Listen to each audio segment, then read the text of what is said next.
হয়, মই বৰ্তমান উপস্থিত আছোঁ নুমলীগড়ৰ কাষৰ যি আমলখিতল, এই আমলখিতলত ইতিমধ্যে দেখা গৈছে যে জ্ঞানদীপ যুৱ সংঘই ইতিমধ্যে আৰম্ভ কৰিছে। তেখেতসকলে আগন্তুক যিহেতু ৰাস মহোৎসৱৰ বাবে প্ৰস্তুতি আৰম্ভ কৰিছে। মই পোনে পোনে মোৰ সহযোগী মাছুমক সেই দৃশ্যসমূহ দেখাবৰ বাবে অনুৰোধ কৰিছোঁ। এয়া আচলতে তেখেতসকলে ইতিমধ্যে প্ৰস্তুতি আৰম্ভ কৰিছে। তেখেতসকলে আখৰা কৰি আছে এতিয়া। আৰু মই যুৱ সংঘৰে এজন ব্যক্তি আছে, তেখেতৰ পৰা কিছু বিষয় জানিব বিচাৰিম। কওকচোন, কেনে লাগিছে এইবাৰ যিহেতু আগন্তুক ৰাস মহোৎসৱৰ কাৰণে আপোনালোকে প্ৰস্তুতি ইতিমধ্যে আৰম্ভ কৰিছে, কি ক'ব? হয়, আমি লক্ষী পূজাৰ পৰা এই ৰাস প্ৰস্তুতি আৰম্ভ কৰি আছোঁ। যদিও বৰ্তমান ক'ভিড মহামাৰীৰ সন্ত্ৰাস অসমত তথা আমাৰ ভাৰতবৰ্ষত চলি আছে, তথাপিতো আমি ক'ভিড প্ৰট'কল ৰক্ষা কৰি আমি অনুষ্ঠান পৰিচালনা কৰি যাম বুলি মনতে ভাবি আমি কামত আগবাঢ়ি আছোঁ। হয়, ক'ব লাগিব যে এখেতসকলে যি ক'ভিড প্ৰট'কল, এই প্ৰট'কল মানি পিনে এই ৰাসৰ যি প্ৰস্তুতি, এই প্ৰস্তুতি আৰম্ভ কৰিছে। আৰু এজন আছে দাদা, মই তেখেতৰ পৰা জানিব বিচাৰিম, কওক এইবাৰ কেনেকৈ আহিছে? আমি খুব ভাল পাইছোঁ। প্ৰথমতে আমি অসমবাসী ৰাইজক শাৰদীয় ৰাসৰ শুভেচ্ছা জনাইছোঁ। জ্ঞানদীপ যুৱ সংঘই ইতিমধ্যে অষ্টাদশ বৰ্ষ, আমি 18 বৰ্ষৰ বাবে এইবাৰ ৰাস উদযাপন কৰিবলৈ লৈছোঁ। 18 বছৰ আগৰ পৰা খুব ইয়াত পৰিস্থিতি বেলেগ আছিলে, তেতিয়াৰ পৰা আমি ৰাস কৰি আজি এইটো জেগাত উপস্থিত হৈছোঁ। ইয়াত যিসকল এতিয়া গোপী নাচিছে, সেই এসময়ত গোপবালক নাচিলে, বা আমাৰ দাদা এখেতে কংসৰ ভাও খুব ভালকৈ কৰি গৈছিলে। আৰু আজিৰ তাৰিখতো তেখেতসকলে আমি শিকাই আছোঁ, চেষ্টা কৰিছোঁ যে আমাৰ যিটো পৰম্পৰা, বিশেষকৈ শংকৰদেৱৰ সৃষ্টি এই ৰাসক আমি এটা বিশ্ব দৰবাৰত প্ৰতিষ্ঠা কৰাৰ বাবে আমি চেষ্টা কৰিছোঁ। এইবাৰ নতুনত্ব কিবা থাকিব নেকি? নতুনত্ব থাকিব। এইবাৰ বিশেষ নতুনত্ব হ'ল কি, প্ৰথমবাৰৰ বাবে জ্ঞানদীপৰ মঞ্চত এইবাৰ মহিলাসকলে এখন কংসবধ নাটকখন কৰিব।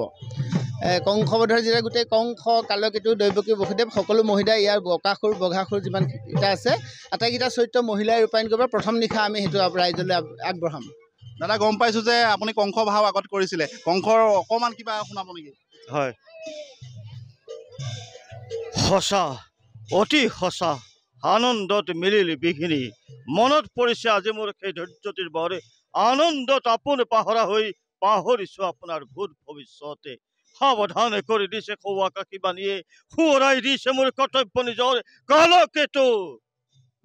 হয়, আৰু এজন দাদা আছে, মই তেখেতৰ পৰা জানিব বিচাৰিম, আচলতে যি কৰোণা মহামাৰীয়ে আমাক আচলতে ক'ব লাগিব কোঙা কৰি পেলাইছিলে, কোঙা কৰাৰ পাছতো কিন্তু যি আনন্দৰ লহৰ বৈছে বুলি ক'ব লাগিব, আনন্দৰ এক বইনা বৈছে বুলি ক'ব লাগিব। যিহেতু আগন্তুক ৰাস মহোৎসৱৰ বাবে তেখেতসকলে যেনেধৰণে প্ৰস্তুতি আৰম্ভ কৰিছে, মই আৰু এজন দাদা আছে, তেখেতৰ পৰা জানিব বিচাৰিম, কি ক'ব এইবাৰ? হয়, আচলতে জ্ঞানদীপ যুৱ সংঘই এই অঞ্চলত বহুত দিনৰ পৰাই ৰাস অনুষ্ঠান কৰি আহিছে।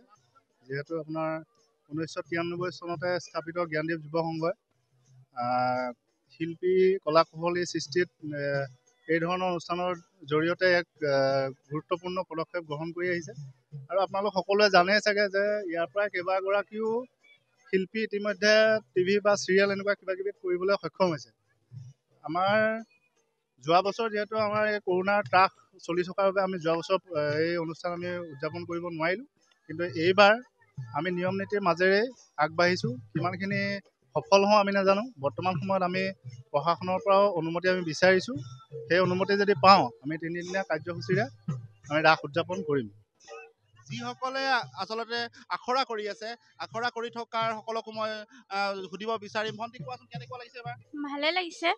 যোৱা বছৰ নাপালা ৰাস কৰিবলৈ? নাপালোঁ। ভণ্টি, কোৱা কেনেকুৱা লাগিছে? হয়, বহুত ভাল লাগিছে। যোৱা বছৰ নাপালোঁ, এইবছৰ সকলো আহিছোঁ ৰাস কৰিবলৈ। আগৰবাৰো কৰিছোঁ, সৰু হোৱাৰ পৰা ৰাস কৰি আহিছোঁ। বহুত ভাল লাগিছে ৰাস কৰি এইবাৰ। আগৰ বছৰো নাচিছোঁ, এইবছৰো নাচিম, অহা বছৰলৈও নাচিম বুলি আশা ৰাখিলোঁ। আৰু এটা কথা ক'ব লাগিব, কণ মইনাসকলেও আচলতে ৰাসৰ কাৰণে ওলাই আহিছে। সৰু সৰু যি ল'ৰা ছোৱালী আছে, এখেতক এই ল'ৰা ছোৱালীবোৰকো এখেতসকলে ইতিমধ্যে বিভিন্ন ধৰণে তেখেতসকলক শিকাই আছে। ৰাসৰ প্ৰস্তুতি তেখেতসকলে কৰি আছে। আৰু এজন ব্যক্তি আছে, মই তেখেতৰ পৰা জানিব বিচাৰিম, তাৰ লগতে যি আচলতে বাদ্যযন্ত্ৰত আছে, তেখেতৰ পৰা মই জানিব বিচাৰিম কেনেকুৱা লাগিছে। আগৰ আপোনালোকে ৰাস কৰিব নোৱাৰিলে কৰোণাৰ কাৰণে, কি ক'ব এইবাৰ?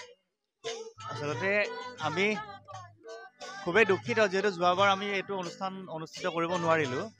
আৰু এতিয়া আমাৰ টোটেল 22 বছৰ হ'ল ইয়াতে কৰি থকা সম্পূৰ্ণ ৰাস কণ্টিনিউ। কিন্তু যোৱা বছৰ বন্ধ হৈ যোৱাত একো অনুষ্ঠানেই হোৱা নাছিলে, যাৰ ফলত নেকি আমাৰ ৰাসখনো বন্ধ হৈ গ'ল। এইবছৰ পুনৰবাৰ এনেকৈ যে হৈছে, খুব ভাল লাগিছে। আৰু মই আশা ৰাখিছোঁ এই যিবোৰ আমাৰ বেমাৰবোৰ এইবোৰ আৰু ইয়াতে শেষ হ'লে খুব ভাল হ'ব আৰু আমাক এনেদৰে যদি গান বাজনা কৰিব দিয়ে তেতিয়া বেছি ভাল লাগিব থেংক ইউ ৰাজনিউজৰ দৰ্শকসকলক মই অকণমান গীতৰ মাজলৈ লৈ যাবলৈ চেষ্টা কৰিম